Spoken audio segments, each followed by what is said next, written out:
युधामन्यु विक्रांत योद्धा, उत्तमौजा अपार वीरता से भरा। और देखो सुभद्रा का पुत्र अभिमन्यु।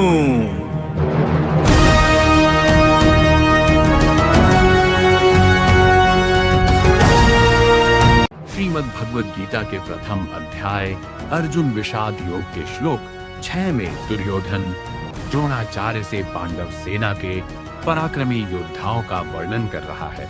युधामन्युश्च विक्रांत उत्तमौजाश्च वीर्यवान सौभद्रो द्रौपदेयाश्च सर्व एव महारथाः। अर्थ, उस सेना में पराक्रमी युधामन्यु तथा बलवान उत्तमौजा, सुभद्रा पुत्र अभिमन्यु और द्रौपदी के 5 पुत्र, ये सभी महारथी हैं। विशेष दुर्योधन इन योद्धाओं को महारथी बताकर अपनी सेना में उनके प्रति भय और चिंता को दर्शाता है। यह श्लोक यह भी बताता है कि असली सामर्थ्य केवल उम्र से नहीं बल्कि पराक्रम से मापी जाती है।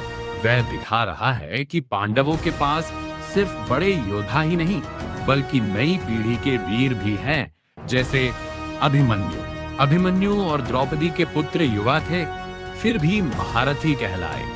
सीख, उम्र नहीं, क्षमता और साहस मायने रखते हैं। यहाँ अलग अलग योद्धा है, हर एक की अपनी विशेषता है।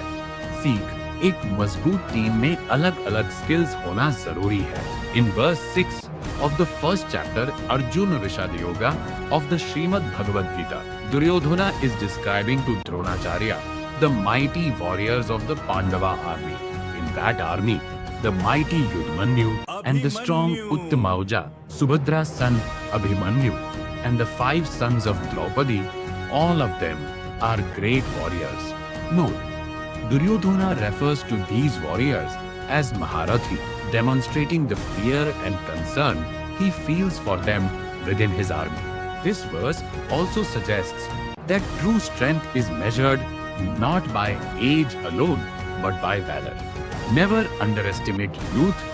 Young warriors like Abhimanyu were called mighty fighters.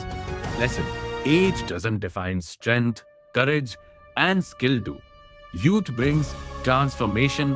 Such young minds like Abhimanyu can change the course of events. Lesson: fresh energy and ideas are game changers.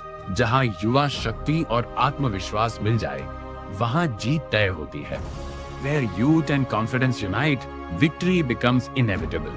ऐसे ही श्रीमद् भगवद गीता के हर श्लोक का गहरा ज्ञान पाने के लिए हमारे चैनल को जरूर सब्सक्राइब करें। कल फिर मिलेंगे अगले श्लोक के साथ, एक नई सीख, एक नई प्रेरणा के साथ। तब तक जय श्री कृष्ण। गीता सुनना नहीं, समझना जरूरी है।